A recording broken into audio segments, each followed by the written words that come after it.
नेहा हा, काय चाललंय? रात्र झाली आहे. काय चाललंय? काय असणार इकडे रात्रीचं मिक्सर आणि हे सगळं दिसतंय तुला? काय वाटतंय? म्हणजे संडेची आपली तयारी. इडली डोसा. इडली डोसा काय? इडली डोसा बघू काय केलंय हे काय प्रिपरेशन. तांदूळ भिजवलंय, ही डाळ आहे. या डाळीमध्ये ना मेथी थोडी भिजवलेली, आपलं इडली आणि तांदूळ आणि थोडेसे पोहे आता भिजवले, एक 10 मिनिटं झाले. काय करायचं, सारखं पोहे चपात्या हे सगळं खाऊन कंटाळा येतो ना, म्हणून डोसा इडली. बायकांच्या जीवाला लय त्रास खरंच. सगळे जरी झोपले तरी ह्या बायकांना काही झोपा लागणार नाही. मंडळी त्यांना सगळं उद्याच फ्री, उद्या नाश्त्याला काय काय.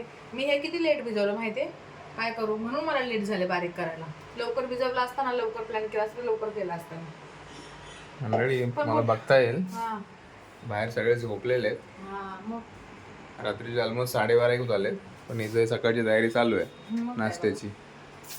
किंवा पण आवडीने खातो ना रे इडली डोसा, त्याला आवडतं. त्याच बॅटरमध्ये आता डोसा पण होईल. इडली प्लस डोसा. हा, याची रेसिपी दाखवते मी तुम्हाला. आता सध्या ह्याचं मेजरमेंट मी घेतलेलं आहे किती रे, 1 मिनटं. हा, मी 4 वाटी तांदूळ घेतले आणि 1.5 वाटी डाळ घेतलेली आहे. आणि पोहे पोहे आता अर्धी वाटी घेतले भिजवायला. पोह्यांनी काय होतं? हा, जाळी येते चांगली. डोशांना इडलीला चांगली जाळी येते. तुझं रेसिपी दाखवते संपूर्ण. आता ते बॅटर बारीक करते आणि फर्मेंट व्हायला ठेवायचं आपल्याला. चला दाखवते कसं बारीक करते आता.